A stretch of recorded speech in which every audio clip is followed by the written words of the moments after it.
There are seasons in life when nothing feels obviously wrong, yet nothing feels the same either. You still wake up, you still go through your routine, you still believe in God, but something has shifted. People who once felt close now feel distant. Conversations that once energized you now leave you quiet. And you may find yourself sitting alone more often than you expected. Not lonely in a dramatic way, just separated. Here is a truth that often goes unnoticed. God does some of his most important work in the quiet seasons, when life feels smaller instead of bigger. Not every separation is rejection. Not every distance is loss. Sometimes separation is God's way of protecting, preparing, and realigning your heart. If you are in a season where you feel set apart, pulled back, or quietly removed from things that once felt normal, this may not be an accident. It may be an invitation. If you are honest, this season feels confusing. You did not ask to be distant. You did not plan to feel disconnected.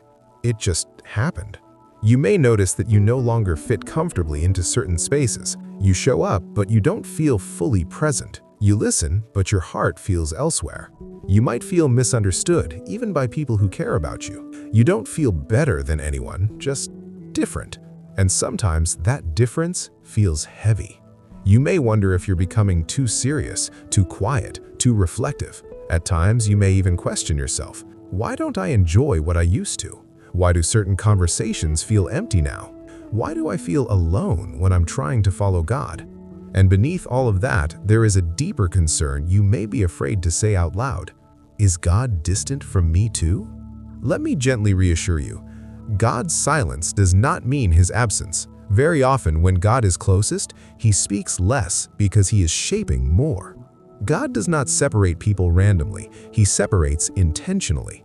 When God prepares someone for growth, he often begins by reducing distractions. He knows that too many voices can confuse discernment. Too much noise can drown out wisdom. Too many influences can delay obedience. So sometimes, God removes you from environments that no longer nourish your spirit.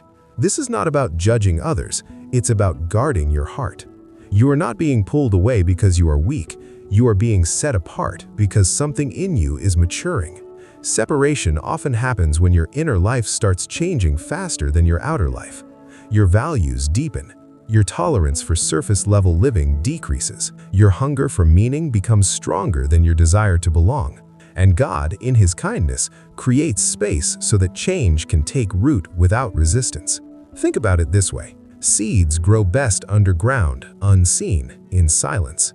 No applause, no recognition, just steady, quiet transformation. That is often what separation looks like. Scripture shows us this pattern again and again. Moses was removed from public life and sent into the wilderness long before he ever led Israel. In that quiet place, his pride was softened, his patience was formed, and his dependence on God was strengthened. David was separated from his family, misunderstood, and left in the fields before he was ever trusted with a crown. The isolation shaped his heart long before the throne tested it. Even Jesus often withdrew from crowds, not because he didn't love people, but because he needed alignment with the Father more than approval from others. Scripture gently reminds us to be still and know who God is. Stillness is not inactivity, it is awareness. And when Scripture tells us that God works all things together for good, it includes seasons we do not understand yet. Trusting God with your whole heart sometimes means releasing your need for immediate clarity. Separation is often the chapter before understanding. Separation is uncomfortable because it removes familiar support. It takes away validation. It disrupts routine. It exposes parts of your heart that were previously hidden by busyness. In separation, you no longer lean as easily on people, habits, or distractions. And that's exactly why God uses it. Because in that space, you learn what truly sustains you. You begin to see where your security came from, where your identity was anchored, where your peace was borrowed instead of rooted. This is not to shame you, it is to strengthen you. God is teaching you to stand, not alone, but anchored. So, what do you do while God is separating you? First, stop fighting the season. Resistance increases pain. Acceptance opens understanding. This does not mean you like the season. It means you trust God within it. Second, allow your heart to slow down.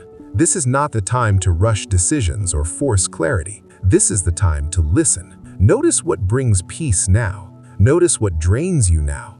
Notice what God is gently highlighting in your thoughts. Third, release the pressure to explain yourself.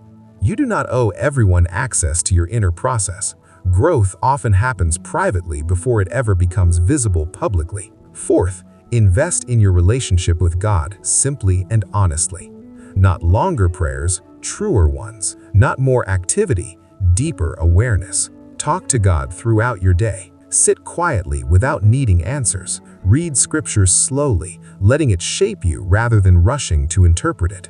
This is a season of rooting, not reaching. If God is separating you right now, it's not because something is wrong with you.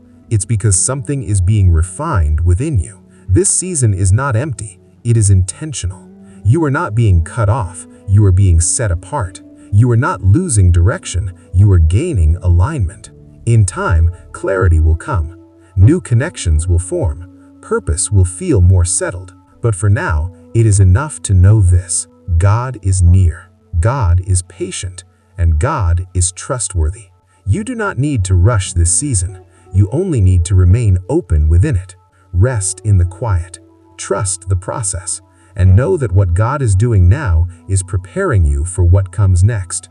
You are being separated for a reason, and that reason is rooted in love.